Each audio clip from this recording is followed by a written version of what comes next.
The month of August 2021 will be pretty tricky for us. Some expenses will be unexpected and we will have them for the first time. Our rent will go up as well as other housing bills. We definitely will spend more comparing with the previous months. So let's see how we'll budget for that.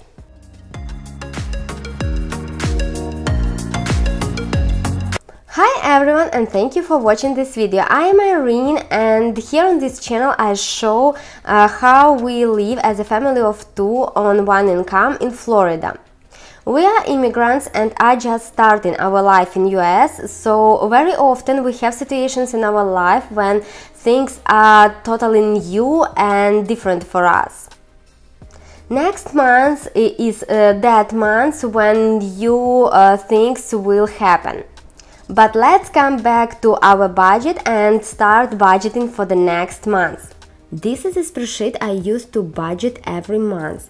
Before the month begins, we try to determine what expenses we may have, and taking into the account all the constant expenses, we plan the budget. First, I check our to-dos and events section. This month it is completely empty.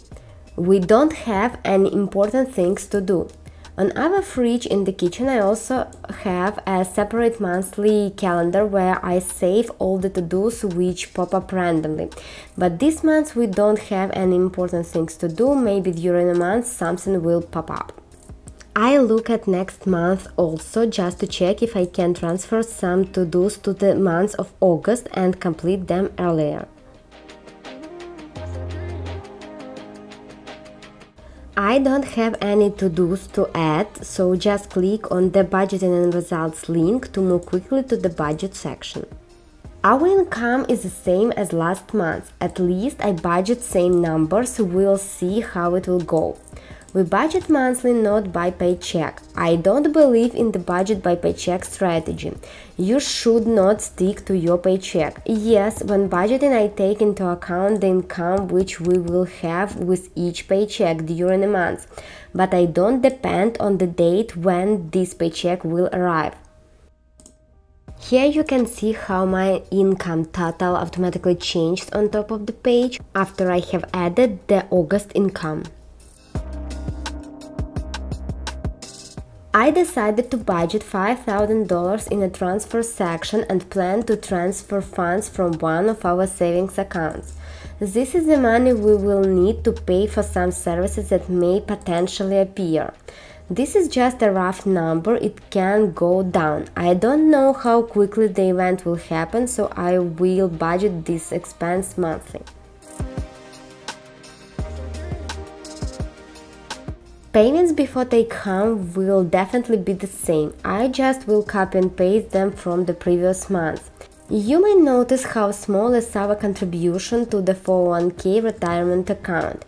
If you will multiply this number by 24, because we receive the paycheck twice per month, looks like we save only about $7,000 per year.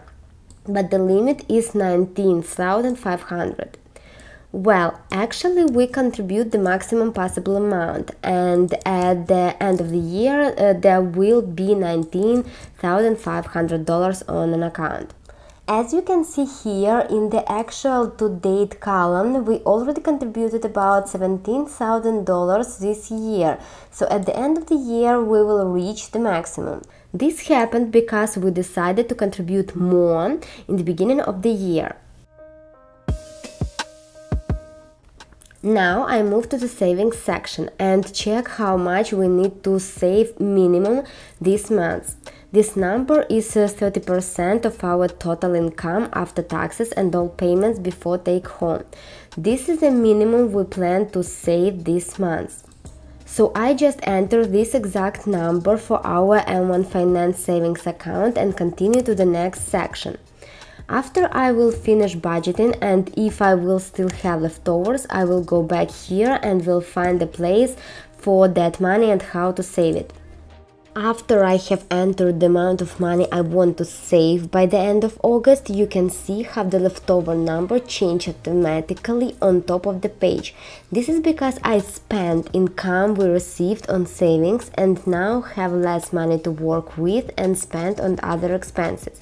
This is a pay-yourself method, when after receiving your paycheck you first put part of the money on savings and the rest of the money you can spend. In our housing section, I will just budget more for our rent because we renewed our lease and yes, the price went up, even we selected the cheapest option for us. The rest of our housing expenses are the same. I also will plan a higher budget for water and sewer because recently the prices for this service went up. Looks like the inflation is accelerating and we are expecting an even greater increase in the future. And we will have a new expense also. This is not a sinking fund, this is a real expense we will have, but we are not sure yet how big the expense will be and for how long we will need to spend that money. But so far I will add a new row for this new expense with the name Daisy. This will be its secret name. Each month I will budget here about $3,000. I quickly scroll through other potential expenses we may have and continue to the next section.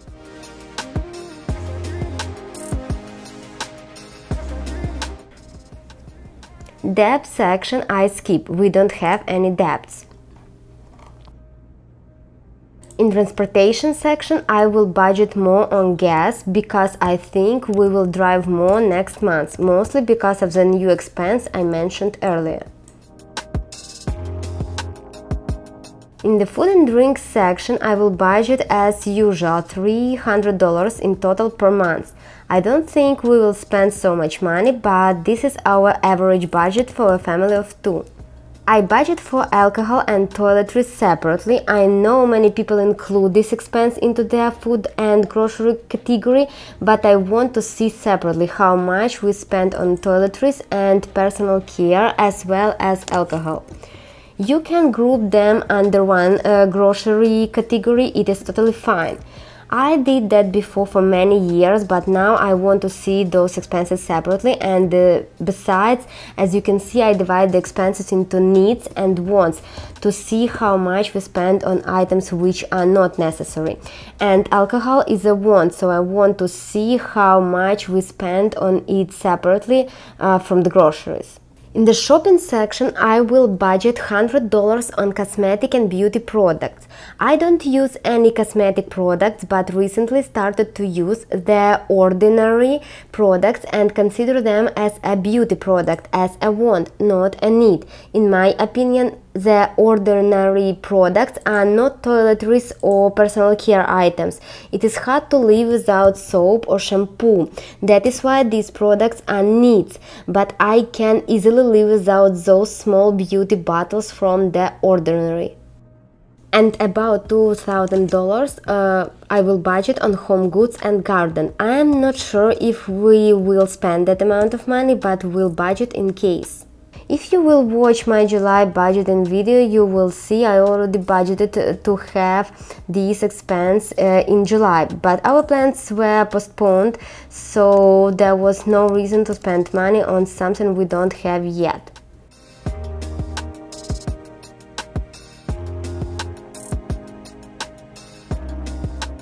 Once again, I will budget $500 on vacations and trips. I promised my husband we will go on short trip, but plans changed last month, so we didn't make it.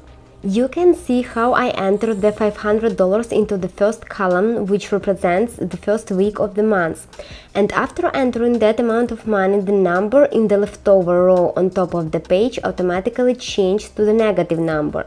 That means that on the first week I will not have enough funds to cover that trip. So I need to change the plan and move this expense to another date.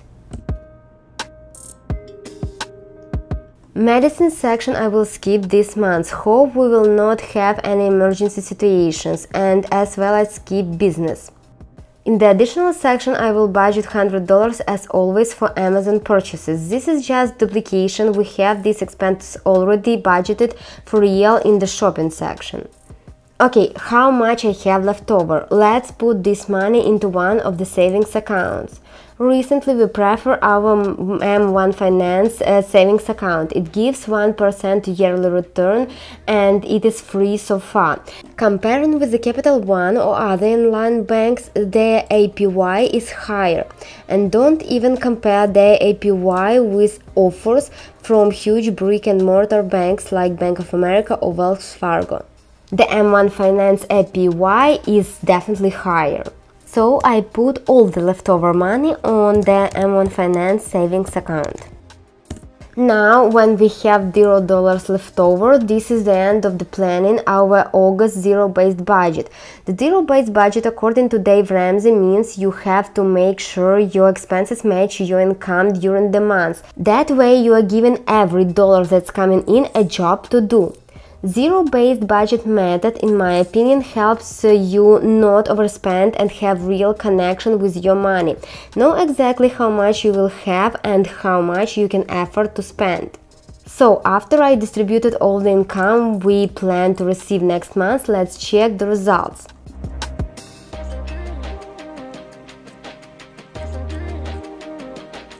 The savings, as you can see, are pretty high, more than $8,000, but because I already transferred money from the savings, basically I am just returning what I transferred. So the real savings are only about $3,000, and this is less than I have planned in the beginning of the year. This month we will definitely spend more on housing. That is because of the new expense. In the shopping section we also spent a lot, also because of Daisy, our new secret expense. The 50 by 30 by 20 rule looks good. It doesn't count the $5,000 I have transferred from the savings account. It runs the formulas based on the income total or how much we received in the form of salary or other income. We are still good, we spent less than the limit. Speaking about savings, I should subtract $5,000 from this amount, but even after subtracting 20% of savings, it is about $2,400, so less than $3,000 we have saved for real. That means we are okay and can move to the 70 by 30 rule. Here the results are also fine. Even with the 5,000 transfers, we still have a little bit more than expected. But the expenses for the month of August are definitely higher than we planned in the beginning of the year. Well, we didn't know at the time about our new expense, so the real number now differs from our plans 7 months ago. On the graph, I can clearly see that most of our expenses will happen in the beginning of a month, and the rest 3-4 weeks we will do not have so many costly expenses. At the end of the month, we will see how the graph will look like for the actual budget. Thank you guys for watching. Subscribe to the channel and watch other videos where I show on what things we spend our money, how we live, what we cook and how we save. In one of the next videos I will show our net worth, so stay tuned. Be wise with your money and do more with less. Bye!